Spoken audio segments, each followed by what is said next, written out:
2 and 4 p.m.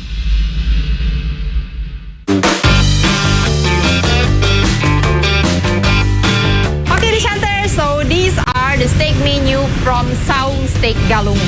A little bit lack of seasoning. This is the famous sate taichan that Bang Khodris sell for about 1,000 every single day.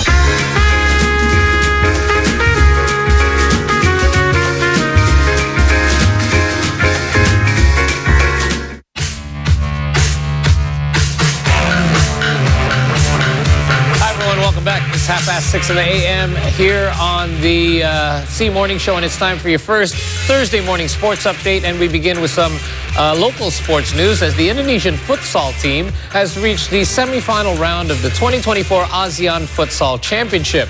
This, of course, follows their latest 5-1 victory against Myanmar in Group B. The Indonesian futsal team has topped Group B at the 2024 ASEAN Futsal Championship. They crushed their opponents Myanmar 5-1 during a recent match at the Nakhon Ratchasima Stadium in Thailand. Rio Pangestu scored for Indonesia during the 19th minute. Wendy Bryan extended the lead during the 22nd minute. Samuel Eko then found the back of the net during the 23rd minute, while Firman Adriansyah added to the score sheet during the 31st minute. It was continuing to get better for Indonesia from there as Romin Humandri sealed Indonesia's victory in the 33rd minute, as Indonesia now has gained 9 points after remaining undefeated in all 3 of their group matches and come out of the group at the top of the standings. The team will now be facing Group A runners-up Malaysia in the semifinal round on Friday. Meanwhile, Australia has also secured a spot in the final following a convincing 9-2 victory over Cambodia. And more Indonesian sports news coming your way as the Indonesian Wushu team has surprisingly secured 24 total medals composed of 11 gold, 7 silver, and 6 bronze at the 2024 China ASEAN Wushu Championship in Nantong, China. 2 Indonesian Wushu athletes in Terence Cahyadi and Agni Agustin Dinomin secured 2 golds for Indonesia, while Ahmad Gifari Fuaiz, Rainer Rinaldi Ferdiansyah, and Patricia Geraldine secured 1 gold medal each. Indonesian Wushu athletes from various regions also secured 1 gold each, and they are Arya Gita Sentosa and Josh Tiasto Tanto from Jakarta, Abigail Fang from North Sumatra, as well as Zefania Adelia Siddhartha from Yogyakarta. Meanwhile, Alexandra Kalista Setiawan, Ahmed Ghazali Fuaiz, and Abigail Fang from North Sumatra all secured silver medals. Theodora Rosa Santoso from Central Java, along with Andreas Simon and Kenneth Cristofani Wijaya from Jakarta, also secured silver medals. And in addition, Ahmad Gifari and Ahmad Ghazali Fuaiz, Geraldine, Jennifer Cahyadi, Siddhartha, and Santoso all secured bronze medals as well. The Indonesian Wushu team consists of 17 athletes and 3 coaches. Ahmad Hulaifi and Probo Mulyono are centralized training athletes, while Fuliana hails from North Sumatra. So congratulations to the Indonesian Wushu team for that incredible medal haul.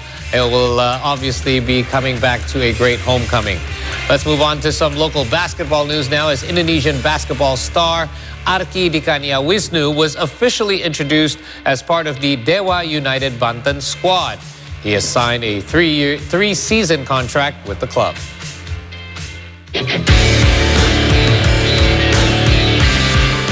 Arki Dikania Wisnu has signed with Dewa United Banten.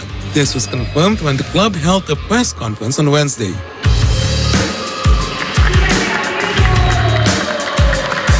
The 36-year-old star has signed a 3-season contract for an undisclosed amount of money. Many are convinced that he can help the club win the IPL this season.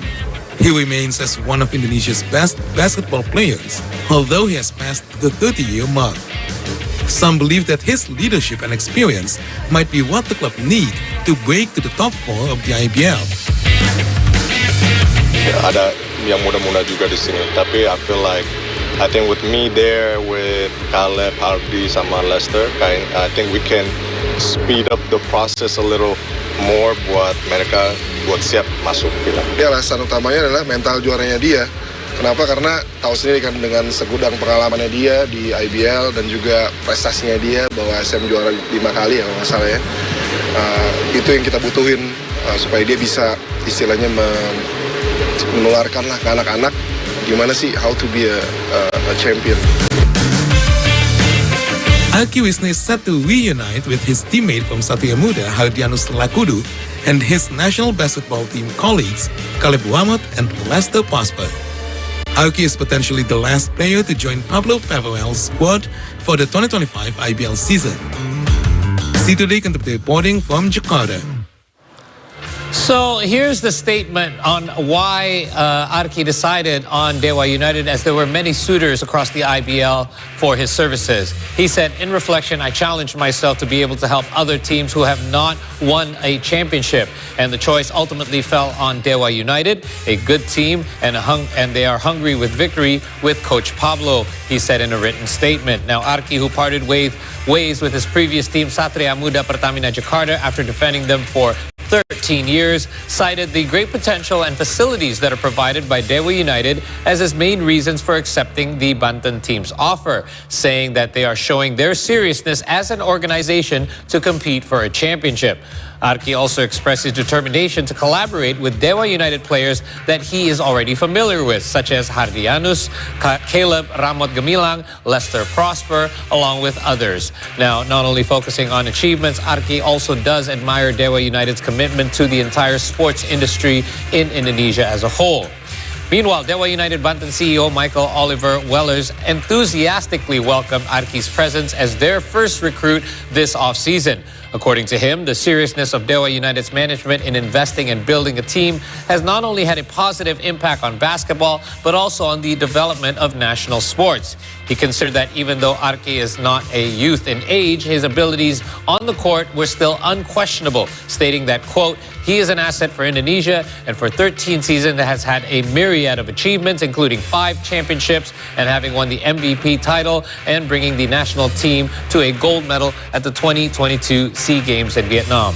Now, with Dewa United making the Final Four last season, let's see if this move is what puts them into the finals this coming season. Meanwhile, in other basketball news, let's shift our attention now to the NBA momentarily. No action taking place yesterday as it was election day in the United States, but plenty happening off the court as the NBA suspended Philadelphia 76ers center Joel Embiid on Tuesday for shoving a member of the media. He's now set to go 3 games without pay. His suspension will begin with the next NBA regular season game where he is eligible and able to play. He has yet to play this season due to an injured left knee. Embiid shouted and eventually shoved a Philadelphia newspaper columnist at a locker room during a locker room altercation on Saturday night. NBA executive Joe Dumars released a statement saying that mutual respect between players and media members is paramount. He added that while they understand Embiid was offended by the personal nature of the original version of the reporter's column, interactions must remain professional and can never turn physical. To put some context, Embiid took issue with Philadelphia Inquirer journalist Marcus Hayes, who mentioned his late brother and son in a column that criticized Embiid's performance and lack of appearances in games. Hayes questioned Embiid's professionalism and lack of effort to stay in shape after playing in the Paris Olympics. Embiid stood and confronted Hayes when reporters entered the locker room to talk to players. So Embiid has been suspended for Philadelphia's next 3 games, which is November 6th against the Los Angeles Clippers, November 8th against the Los Angeles Lakers, and November the 10th against the Charlotte Hornets. The expectation is that Embiid will make his season debut following a suspension on November the 12th against the New York Knicks, which also marks their first game in the NBA in-season tournament. With the punish for Embiid being revealed following the altercation, another question remains, will Hayes be disciplined? And according to TMZ Sports, everything will, quote, remain the same with Marcus Hayes and the Philadelphia Inquirer. no change, as the Inquirer's Senior Director of Special Projects and Communications, Evan Ben, said of Hayes. He is an Inquirer columnist who covers Philadelphia sports teams, and this includes the Sixers. 76ers fans have been waiting for their new star trio of Embiid, Tyrese Maxey, and Paul George to take to the court for the first time. And now with this latest event, the Philly faithful will have to wait another week with the hopes that Maxey and George can grab a few wins to keep their season afloat during that time. Not looking great for Philadelphia so far in the season, as the Sixers have a 1-5 record after 6 games, sitting one spot below the bottom of the standings in the Eastern Conference, with only the struggling Milwaukee Bucks below them with one additional loss. Let's see if they can get things back on track when Embiid returns. It's another sports news. Austria's Jessica Pils and Jakob Schubert climbed a 220-meter dam to claim victory at the thrilling Red Bull dual ascent, defeating Swiss duo of Andrea Kumin and Sascha Lehmann at Switzerland's iconic Versascha Dam. Switzerland's iconic 220-meter Versascha Dam famously featured in the opening scene of James Bond GoldenEye, hosted the third Red Bull dual ascent from October 30th to November 2nd. The unique multi-pitch climbing competition saw 10 elite mixed teams, including record settlers, Olympic and world champions, battling on parallel 180-meter routes. Austria's Jessica Pils and Jakob Schubert, both Olympic climbing bronze medalists, claimed victory over Swiss climbers Andrea Kumin and Sascha Lehmann in Saturday's final, securing the title as 2024 Red Bull Dual Ascent champions.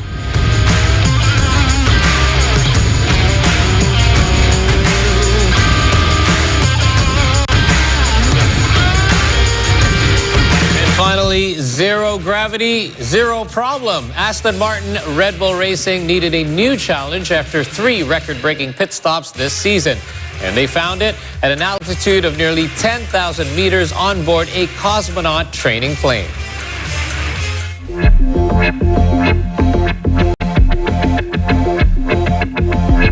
With support from the Russian space agency Roscosmos, a Formula One team took their 2005 RB1 car to the Yuri Gagarin Cosmonaut Training Center in Star City, aiming to push limits with a zero-gravity pit stop challenge.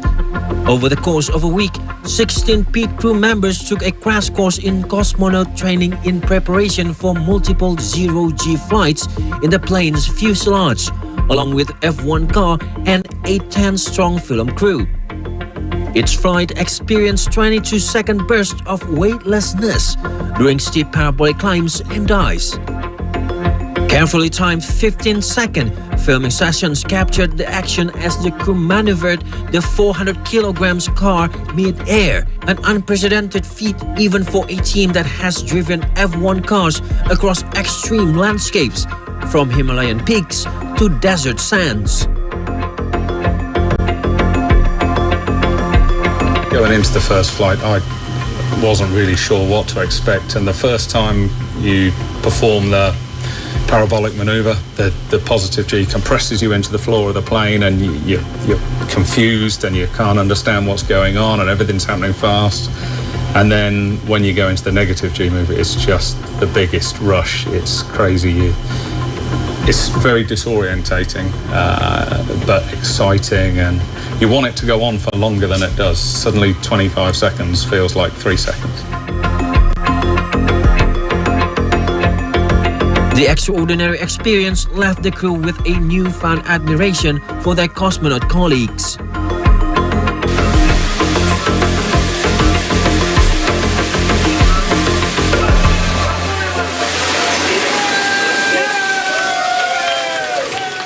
All right, and that last update wraps up our sports segment for now. We'll have a recap for you later on before the end of our show. The C Morning Show is set to step away for a short break, but when we return, Marissa and Archie will be back to share with you the latest from the world of entertainment this Thursday morning. Stay tuned here on the C Morning Show, only on C Today.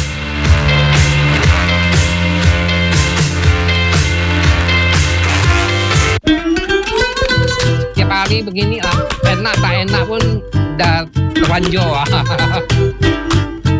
sebut Ayong ya. Maafkan nak. Nanti akan saya buktikan bahwa saya akan bisa lebih dari kamu. Bising kau yang pertama kali lempar mie itu papa saya. Dulu resep ini dari nenek. Nenek turun kasih bapak, bapakku turun kasih saya. Nanti turun kasih anaknya. Hello, you're watching C3 Updates with me, Indra Marpal. The latest from Indonesia and the world.